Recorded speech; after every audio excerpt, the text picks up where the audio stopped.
Have you ever tried to piece together a story where you know all the famous characters? We're talking kings, prophets, queens, but the timeline just feels off? That's exactly the challenge we're tackling today. We're diving deep into the ancient Persian Empire to untangle a puzzle that's 2,500 years old, connecting huge figures like Cyrus the Great and the prophet Nehemiah. And our key? It turns out to be 4 royal decrees that, once you see them in the right light, unlock the entire sequence of events. So here's the problem we're up against. We know the names, right? Cyrus the Great, the one who freed the Jewish exiles. Queen Esther, who saved her people from genocide. Nehemiah, the guy who rebuilt Jerusalem's walls. But how do their stories actually connect? Who gave which order, and when did it happen? For centuries, trying to line them all up has felt like forcing puzzle pieces together that just don't quite fit. So let's see if we can find the key that finally makes them all click into place. Okay, so before we can solve any puzzle, we've got to lay out all the pieces on the table. So let's start by setting the stage and getting to know the key players on this massive historical game board. Our story really kicks off with this enormous power shift. For decades, the Jewish people were in exile in Babylon, their temple in Jerusalem completely destroyed.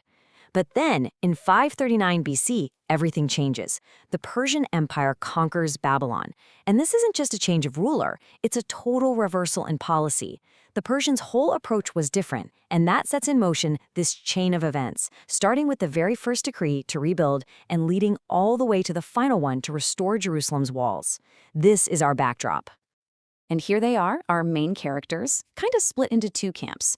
On one side, you've got the Persian kings. These are the guys with the ultimate authority. We're talking Cyrus, Darius, Ahasuerus, and Artaxerxes. Each one issues a critical decree.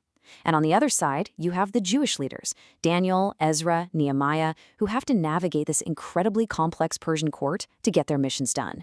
I mean, the fate of their entire people really hinges on the words of these powerful men. All right, our first set of clues really centers on the heart of the Jewish nation, the temple in Jerusalem. Getting it rebuilt was the absolute first priority. But as we're about to see, the path to get there was anything but smooth. It all starts right here, with this absolutely groundbreaking decree from Cyrus the Great. I mean, after conquering Babylon, he doesn't just let the exiles go home. He actually commands them to rebuild their temple. This is the first official green light, and it's a monumental step in restoring their national and spiritual life. A huge deal.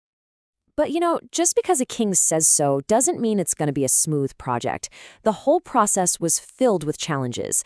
They laid the foundation pretty quickly, but then intense local opposition brought all the work to a grinding halt. And not just for a little while, for over a decade.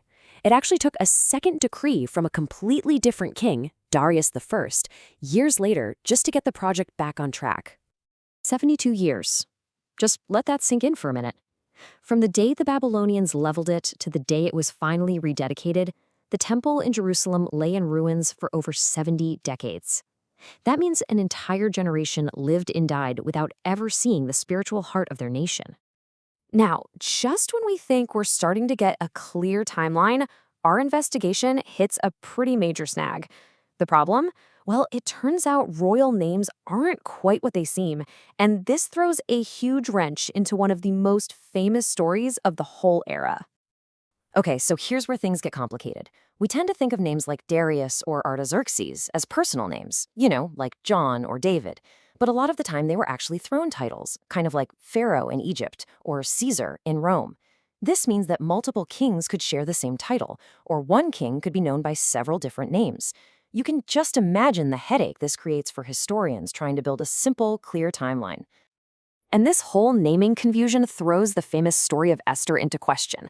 Tradition always connects her with King Xerxes I. But since Ahasuerus could have been a title used by other rulers, her king might have been someone else entirely. So this ambiguity means one of our most dramatic and well-known stories is frustratingly hard to pin down on the timeline. So, the temple is rebuilt. But a temple by itself doesn't make a city. The next phase of this whole restoration project is about rebuilding the society and, crucially, the security of Jerusalem itself. And this brings us to 2 more critical decrees. Decades after the temple was finished, King Artaxerxes issues a new decree, but this one is fundamentally different. It's not about bricks and mortar, it's about rebuilding the very soul of a nation. He authorizes the scribe Ezra to lead more people back, to set up a legal system, and to teach God's law. And he does it all with royal funding. The focus totally shifts from the building to the people. And then just 13 years later, the very same King Artaxerxes issues our fourth and final decree. This one is for his royal cupbearer, a man named Nehemiah. And this order is all about physical security. Nehemiah gets the authority to go back and, crucially, rebuild the shattered walls of Jerusalem, even getting to use timber from the king's own forest. This was about restoring Jerusalem as a physically protected, fortified city. Okay, so we have all 4 decrees on the table, 2 for the temple and 2 for the city. So which one really starts the clock on Jerusalem's final restoration? This is where we find the key insight that unlocks the entire puzzle. Here it is. This is the heart of the solution. You have to distinguish between the 2 types of decrees. The first 2, from Cyrus and Darius, were specifically about the temple, a place of worship. But the later decrees from Artaxerxes, they were about the city as a whole, its government, its people, and its defenses. So the first set answers the question, where will you worship? The second set answers a totally different question, how will you live? So when ancient prophecies talk about the command to restore Jerusalem, what do they really mean?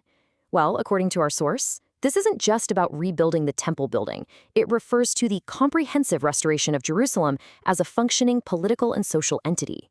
And that means the true starting point isn't Cyrus's decree about a building, but Artaxerxes' later decrees about the entire city. You know, the author of our source material puts it perfectly.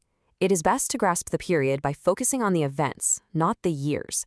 While scholars can and do debate the exact dates down to the year, if we focus on the sequence and the nature of the events, the what instead of the precise when, the timeline becomes so much clearer. So, in the end, the solution to our 2,500-year-old puzzle isn't a single date on a calendar. It's a concept. It's this critical understanding that the restoration happened in 2 very distinct phases. First, the spiritual heart was rebuilt. That's the temple. And then, and only then, was the civic body restored, the city, its laws, and its walls. And this really leaves us with a final thought. This ancient puzzle offers a pretty powerful lesson in how we look at history.